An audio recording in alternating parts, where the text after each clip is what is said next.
இன்றே டவுன்லோட் செய்து உங்கள் ஃபேவரட் ஷோக்களை என்ஜாய் பண்ணுங்க.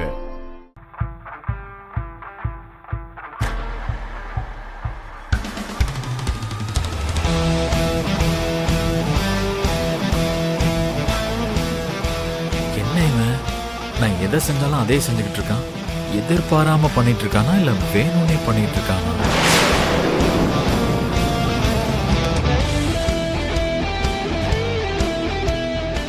இவன் கண்டிப்பா என்னதான் இமிட்டேட் பண்ணிட்டு இருக்கான். என் சொண்டு விரல் ஹைட்டு கூட இல்ல, இவன் என்ன இமிட்டேட் பண்ணிட்டு இருக்கானா?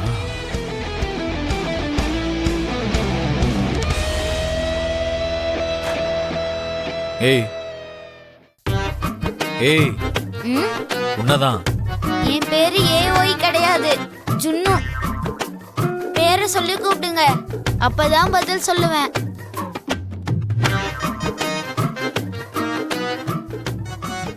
Hello mister ஜுன்னு.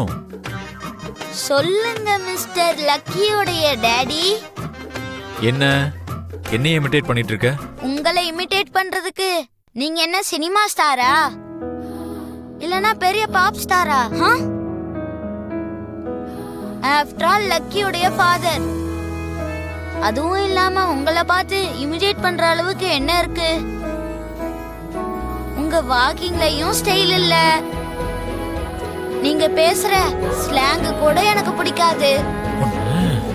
நானே எப்படியாவது படத்துல நடிக்கலான்னு முயற்சி பண்ணிட்டு இருக்கேன். உங்கள மாதிரி ஆளுங்களை நான் கண்டிப்பா இமிட்டேட் பண்ண மாட்டேன். ஆக்சுவலா உனக்கு பெரியவங்க கிட்ட எப்படி பேசணும்னே தெரியாதா? ஆக்சுவலா உங்களுக்கு சின்ன பசங்க கூட எப்படி பேசணும்னு தெரியாதா? இப்படி வார்த்தைக்கு வார்த்தை எதிர்த்து பேசினா என்ன பெரிய ஹீரோ ஆயிடலாம் நினைக்கிறியா? சின்ன பசங்க கிட்ட எப்படி பேசணும்னு தெரிஞ்சு பேசினா நீங்க என்ன குறைஞ்சா போயிடுவீங்க. டாய், என்னடா தம்மா தூண்டு இருக்க? உனக்கு என்னடா அவ்வளவு திமிரு? திமிரு இருக்கணும்னா ஒரு மனுஷனுக்கு சைஸே தேவையில்ல சார், அத முதல்ல நீங்க தெரிஞ்சுக்கோங்க. டேய் உன்ன. ஹலோ, எக்ஸ்கியூஸ் மீ, என்ன பண்றீங்க சார்? சின்ன பையனோட என்ன பிரச்சனை?